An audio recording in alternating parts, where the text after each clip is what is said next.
Berita menarik hari ini di asoka.com Sabtu 4 Desember.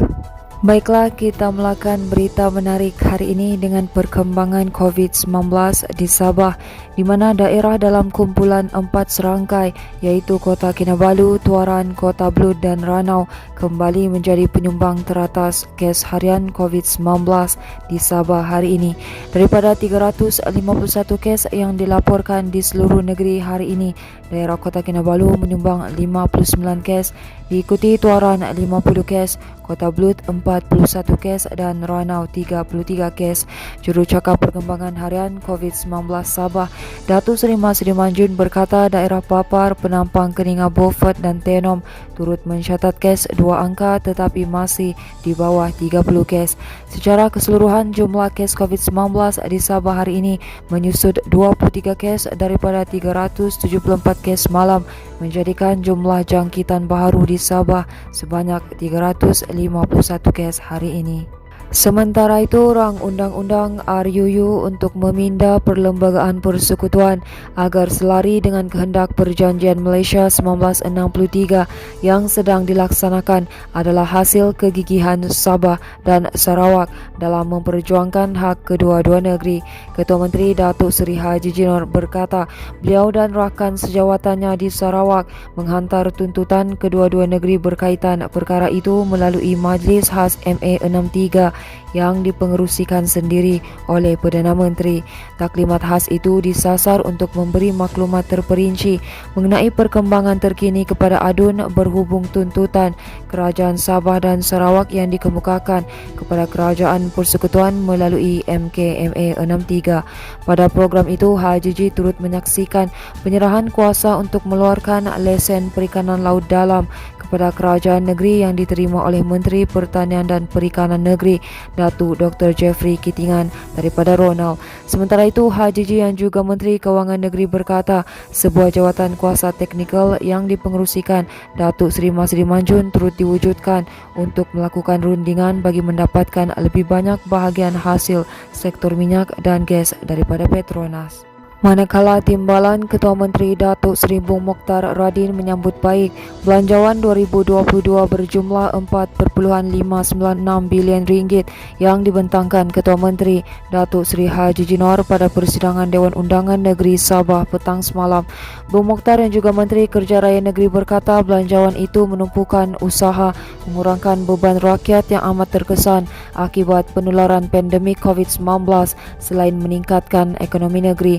Mengulas lanjut berhubung belanjawan lebihan atau surplus sebanyak 110.68 juta ringgit yang bertemakan ekonomi pulih rakyat sejahtera itu, Bung Mokhtar nilai itu akan bertambah pada masa akan datang apabila kerajaan negeri memperoleh lebih banyak keuntungan. Jelasnya hasil daripada keuntungan itu mampu digunakan untuk membangunkan lebih banyak prasarana dan infrastruktur secara holistik untuk rakyat di negeri ini. Katanya beliau juga akan berbincang dengan Menteri Kewangan berhubung langkah dan tindakan yang boleh dilakukan bagi mempertingkatkan lagi infrastruktur di Sabah. Dalam pada itu, Bung Mokhtar yang juga Ahli Dewan Undangan Negeri Lamak berkata semua sektor yang menyumbang kepada pendapatan ekonomi Sabah perlu diselaraskan secara bijaksana. Tambahnya tumpuan juga perlu diberikan terhadap beberapa sektor antaranya pertanian selain sektor pelancongan, kebudayaan dan alam sekitar yang beliau gambarkan sebagai enjin pendapatan ekonomi Sabah sebelum ini. Jelasnya lagi berdasarkan tren sektor ini, beliau melihat ia satu peluang bagi kerajaan negeri untuk menambah bantuan kepada pemain dalam industri kecil dan sederhana SME yang rata-rata terdiri daripada masyarakat kampung. Berita seterusnya, 3 pesakit yang menerima rawatan di Hospital Mesra Bukit Padang, Kota Kinabalu melarikan diri dengan memanjat tembok di belakang wad di hospital berkenaan pagi tadi. Kejadian dilaporkan berlaku pada jam 11 pagi tadi membabitkan 3 pesakit lelaki iaitu Muhammad Azrul Dorah 28, Muhammad Hitswan Jumalti 34 dan Muhammad Sobri Muali 32 tahun. Ketua Polis Daerah Kota Kinabalu, Asisten Komisioner Muhammad Zaidi Abdullah berkata kejadian disedari kaki tangan hospital selepas melihat kelibat pesakit yang sedang memanjat tembok di belakang wad dipercayai cuba melarikan diri. Katanya menyedari perkara Sementara itu, kaki tangan hospital terus memaklumkan kepada rakan sekerjanya bagi mendapatkan bantuan pengawal keselamatan untuk menangkap pesakit terbabit. Muhammad Zaidi berkata hasil pemeriksaan mendapati hanya 3 pesakit keseluruhannya yang melarikan diri. Katanya siasatan awal mendapati pesakit Muhammad Azrul dimasukkan ke Hospital Mesra pada 17 November lalu atas kesalahan Seksyen 15-1-E Akta Dada Berbahaya 1952, manakala Muhammad Itzwan dan Muhammad Sobri dimasukkan ke hospital pada 30 November lalu dan 1 Disember lalu atas kesalahan Seksyen 39C. Katanya semua pesakit yang melarikan diri adalah tahanan yang terbabit dalam kes narkotik dan dimasukkan ke Hospital Mesra Bukit Padang atas arahan mahkamah mengikut Seksyen 342 CPC kerana disyaki mempunyai masalah mental dan diarahkan untuk menjalani rawatan sebelum dihadapkan kembali ke mahkamah. Tambah Muhammad Zaidi lagi, ketika semua suspek melarikan diri, mereka berpakaian baju hijau dan seluar pendek hijau. Tambahnya, orang ramai yang melihat suspek atau mempunyai maklumat kes ini boleh segera menghubungi pegawai hotline Ibu Pejabat Polis Daerah IPD Kota Kinabalu. Baiklah, ini merupakan berita terakhir dari kami, di mana seorang lelaki warga Emas maut dirempuh kenderaan ketika melintas jalan di Batu 2, Jalan Tuaran berhampiran Sawit Kinabalu di sini awal pagi tadi. Dalam kejadian jam 7.45 pagi itu, mangsa Chong Yit Guan 78 cedera di kepala sebelum meninggal dunia di lokasi kejadian.